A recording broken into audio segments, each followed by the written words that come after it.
మీరే ఉన్నది అన్నారు. మరి ఇంకా ఏదో దాన ధర్మాలు చేస్తే ఇంకా ఏదో కలుగుతాదని భ్రాంతి ఉండటం వల్ల కదా దాన ధర్మాలు చేస్తున్నాం. దాన్ని ఆ భ్రాంతిని తొలగదోసేయడానికి ఈ యొక్క సాంప్రదాయంలో ఉన్నటువంటి అచల బోధని క్షుణ్ణంగా విన్నారు. క్షుణ్ణంగా విన్నప్పుడే జపతపాలు చేసినా కూడా ఈ భ్రాంతి పోదు.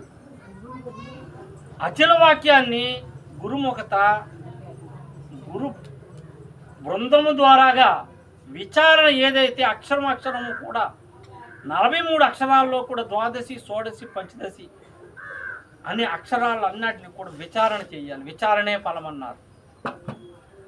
అందుకే ఎరుకను కలలో నేను అరుదించితి, మీరు అట్లా ఎరుదించితిరి.